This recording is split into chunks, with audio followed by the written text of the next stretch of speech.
You've been hearing a lot about recessions, haven't you?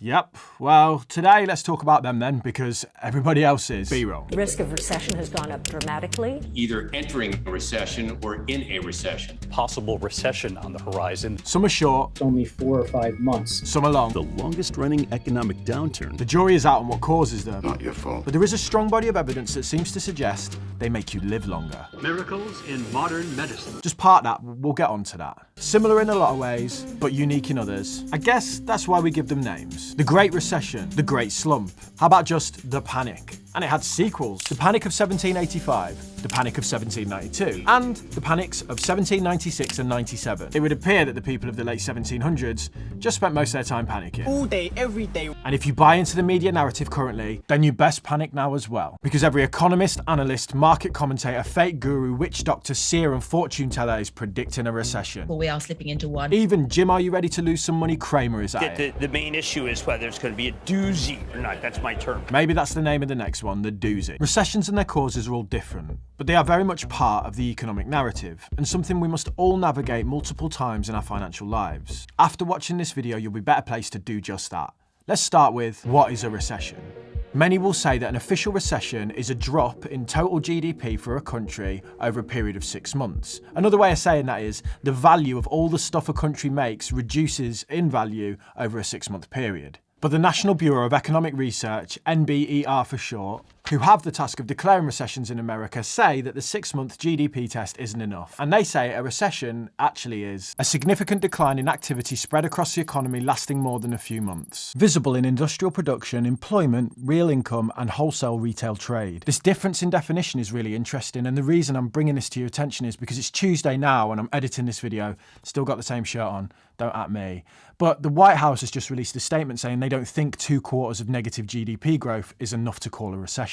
Lol. Looks like we're about to get 2 negative quarters of GDP growth in America and they're moving the goalposts to change what a recession means prior to that data coming out.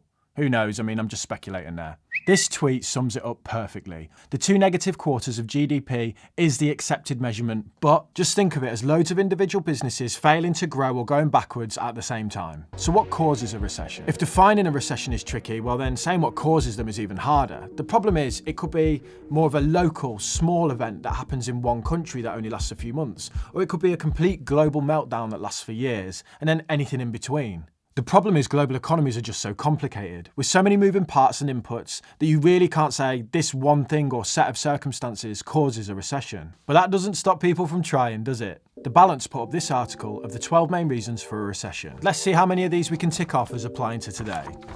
Loss of confidence in the investment and economy. Sentiment is incredibly bearish right now. High interest rates. Getting aggressive. A stock market crash.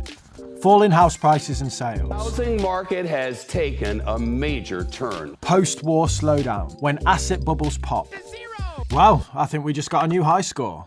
Look, I used some creative license to make some of those fit, and I think focusing on a list like this kind of takes away from the real cause of a recession. All of the events we just listed can in some cases lead to a recession because they all share something in common. They're all catalysts that create a negative effect on the relationship between supply and demand. All of the things here listed by the Balance either affect the supply of goods, the demand for goods, or the price at which goods need to be sold. Look, all of this can feel a little bit confusing, can't it? It can be like you're trying to figure out what a recession is and people start talking about supply and demand. So what I want to do is I want to use a real example from a much simpler time that I think demonstrates this relationship perfectly. The Great Slump was a recession that occurred between 1440 and 1480. The reasons for it are debated, but a key factor was a lack of silver, which at the time was used to make money. And when I say make money, I mean literally make money. People made coins out of it. The demand for goods and services dried up because the raw material that was used to literally make money ran in short supply, thus affecting the relationship between supply and demand.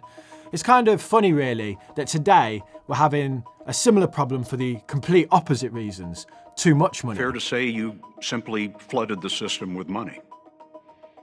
Yes, we did. Hundreds of years apart with the complete opposite issue, but the outcome is the same. The relationship between supply and demand is affected, and that threatens to cause a recession. So how do recessions affect people? In search of the answers to that question, I went to my favourite source of information, which are academic papers. One sec.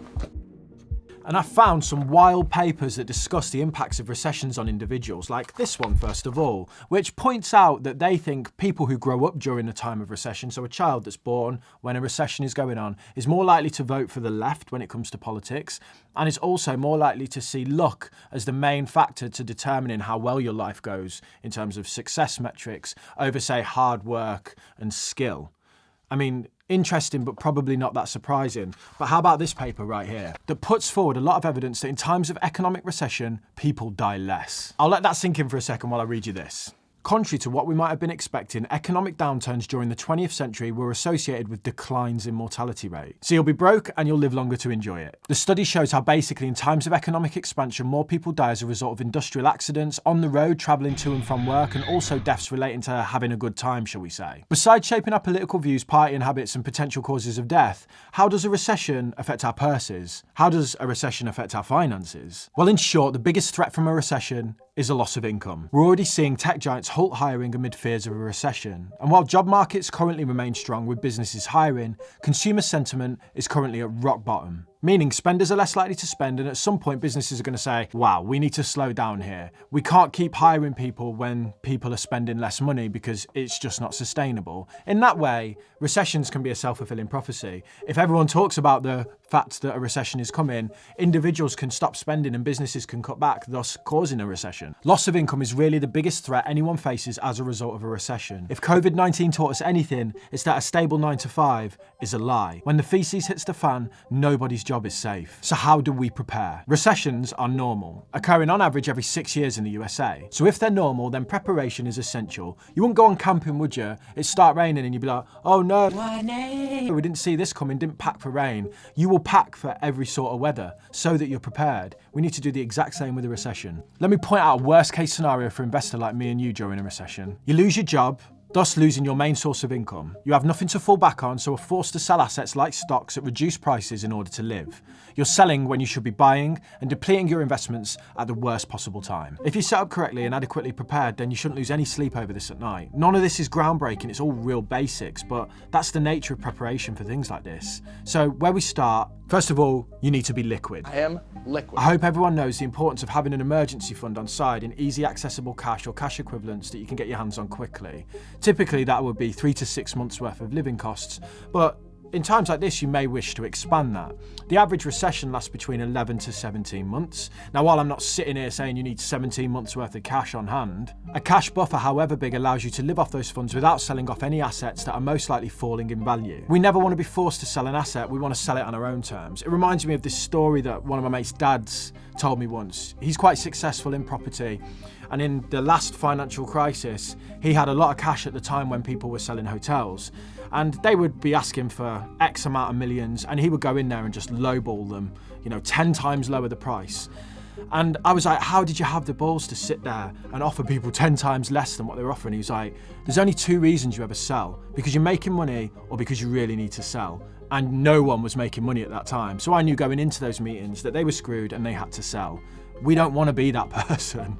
A larger war chest like this will allow you to take advantage of those depressed asset prices and be on the right side of that table. Just don't get giddy, blow the whole lot in the first month or so and then lose your job. For me personally, at my age, I think 3 to 6 months is perfectly acceptable kind of cash buffer to have on side, allows you to weather out any major storm that comes your way. As I get older, I will likely increase that. If I'm in retirement or approaching retirement, I want a year's worth of cash, I would say, on side. So that means if the stock market ever gets hammered, I don't have to put pressure on my portfolio by taking money out of that while it's down. The second thing we need to talk about is debt and budgeting. Exciting stuff, guys. Paying down high interest debt should be a priority at the minute. To be honest, it should always be top of your to-do list when it comes to finances, but especially at the moment with a threat of recession and with rising interest rates, these sorts of debts, if you were to lose your job, can easily sink you. So really give them some attention and look at clearing any like credit card debt or anything with a high APR attached to it.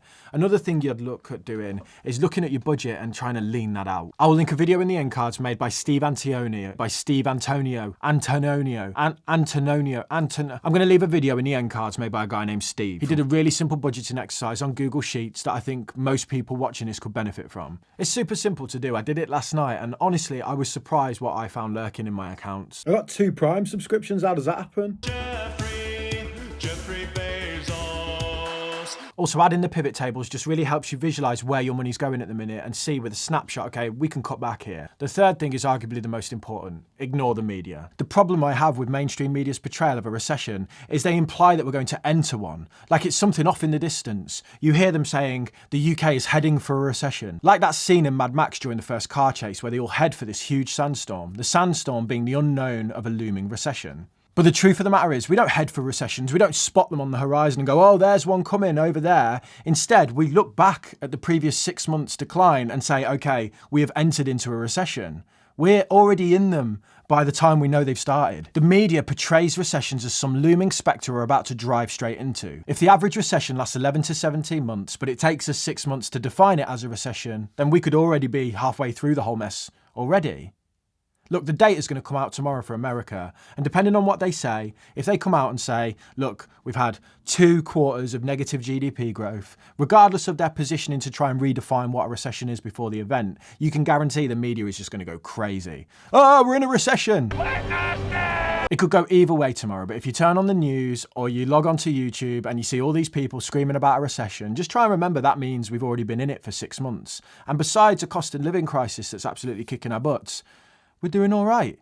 You're sat here right now watching videos on how to prepare your finances for events like this. You're doing okay. Just understand that the media are fear-mongering doom merchants who cherry-pick statistics to sell stories and don't give any wider context or substance. When it comes to recessions and preparing for them, the truth really is kind of boring. They are normal, they happen quite a lot, and in terms of preparation, while I wish I had some sort of groundbreaking action plan and list of steps on how to prepare yourself for this, honestly, it's the same advice for any market conditions. Live below your means and invest and save the rest. Build up a war chest of cash on the side so if you ever lose your job, you can handle it, and pay down any high interest debt that acts as an anchor that will sink you if you were to lose your main source of income. The best place to be when coming into a recession is in a stable financial position with a load of cash sat on the side so you can take advantage of asset prices that are going to be depressed throughout that period that represent a bargain in the long run.